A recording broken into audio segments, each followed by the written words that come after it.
Are you ready to transform your summer into an epic splash-tastic adventure? Say goodbye to wasteful, single-use water balloons and hello to the ultimate in reusable, eco-friendly fun with reusable water balloons. Check out the link in the video description to get yours on Amazon today. It did not take long for Sir Keir Starmer's wife, Victoria, to make crystal clear her intention to lead her own life after moving into number 10. On Saturday, as her husband got his feet under the desk, first holding a cabinet meeting and then a news conference, Lady Starmer took herself off to the races. She watched the coral eclipse, one of the biggest fixtures on the flat season calendar, at Sandown Park in Esher, where she was spotted with friends studying the form in a chic, green floral me-em dress and seemingly oblivious to the political drama she had left behind. Racing is her great passion, inherited from her mother, Barbara, who was born in Doncaster on the edge of the town's famous racecourse. Vic's mum had horse racing in her blood and Vic loves it, too, said Sir Keir recently, which explains why, on the kitchen wall of the Starmer family home in Kentish Town, North London, there is a photo of the finishing post at Doncaster. Lady Starmer's visit to Sandown Park offers a glimpse into the life of the fiercely independent new chatelaine of number 10, a woman who at first glance has the perfect credentials for the wife of a Tory Prime Minister. Brought up in an affluent suburb of North London, her father was an accountant and her mother a popular community GP, and she was educated at the exclusive private day school Channing in Highgate, where fees today are £26,490 a year. As we shall see, however, her politics is planted firmly on the left, although her role in her husband's political life has always been in the shadows. It was only on Friday that she finally stepped into the spotlight as Sir Keir basked in the success of his election victory.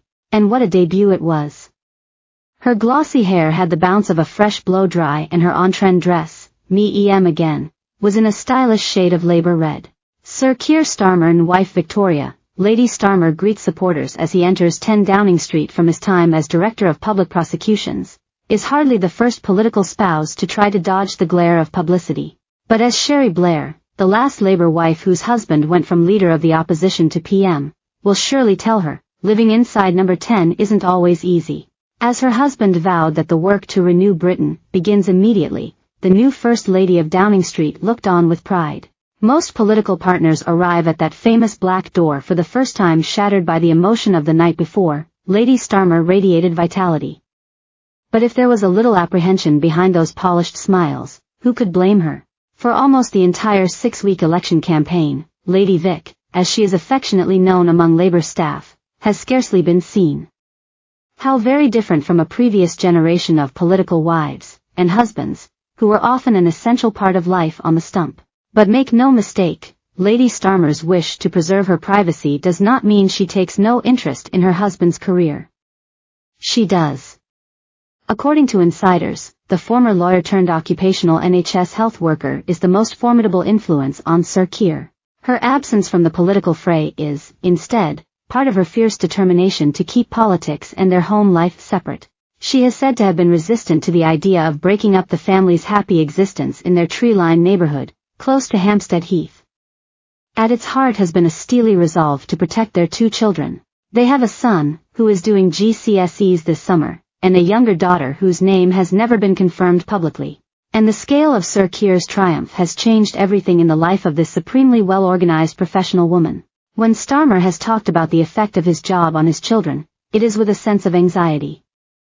I am worried about my children, that is probably the single thing that does keep me awake. How we will protect them through this, he told broadcaster Nick Robinson. For her part, Lady Starmer has never spoken about the children, but then this is hardly surprising from a woman whose appearances at Labour events can be counted on the fingers of one hand. She did let slip to her husband's biographer, Tom Baldwin, her deep affection for Kentish Town where, until now, they lived. My husband thinks it's his constituency, it's actually mine, she joked. Close friends speak of her sense of humor, and